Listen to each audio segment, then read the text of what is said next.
자, 한번 상상해 보세요. 신화 속에서 태어나고 수백 년을 남의 지배 아래서 버티다가 정말 말도 안 되는 반란으로 탄생한 왕조가 있다면요.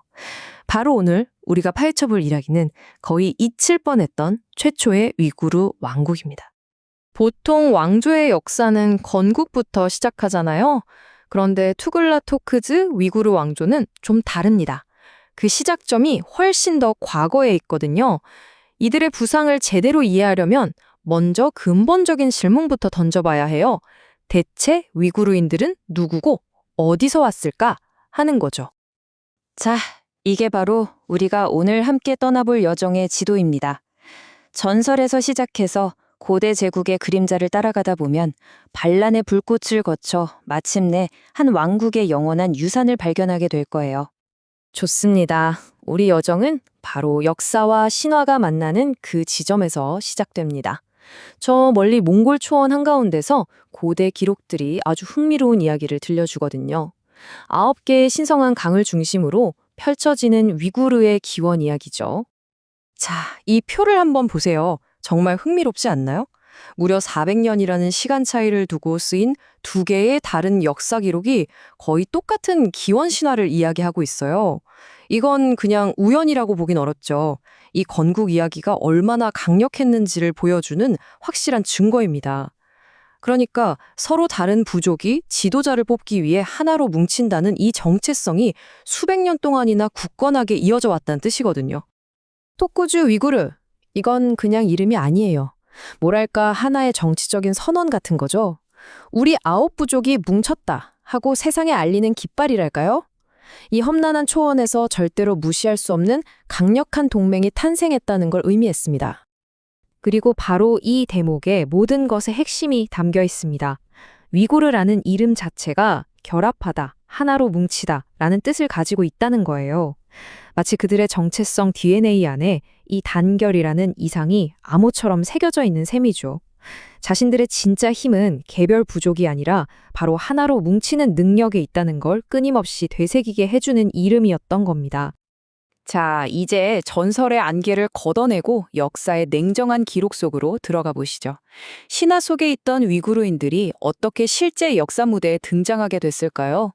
그 과정은 그리 순탄치 않았습니다. 당시 가장 강력했던 제국들의 거대한 그림자 속으로 들어가야 했거든요. 이 연표는 그냥 날짜만 나열한 게 아닙니다. 이건 거의 1000년에 걸친 인내의 기록이에요. 세대가 수없이 바뀌는 동안 위구르인들은 다른 제국의 지배 아래서 싸우며 전사로서의 기술을 갈고 닦았죠. 조용히 하지만 확실하게 때를 기다렸던 겁니다. 쉼을 키우면서요. 자신들의 운명을 되찾을 바로 그 완벽한 순간을요. 그렇게 1000년 가까이 그림자 속에 머물렀던 그들에게 마침내 그 순간이 찾아옵니다.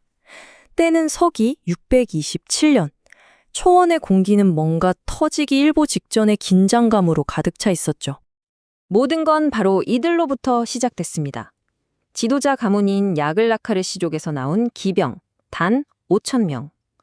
거대한 제국에 맞서 싸울 배짱을 가진 정말 한 줌밖에 안 되는 전사들이었죠. 그런데 그들의 상대는요? 무려 10만 대군을 거느린 동돌궐 카광국이었습니다. 누가 봐도 이건 말이 안 되는 싸움이었죠. 하지만 정말 다윗과 골리앗의 싸움처럼 초원 역사에 길이 남을 대반전이 일어납니다.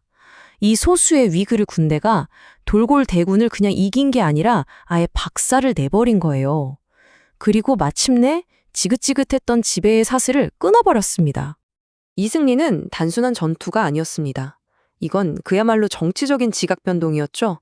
이 피 튀기는 전투터 위에서 최초의 독립 위구르 국가가 탄생한 겁니다. 거의 1000년 만에 그들은 드디어 자기 운명의 주인이 된 거죠.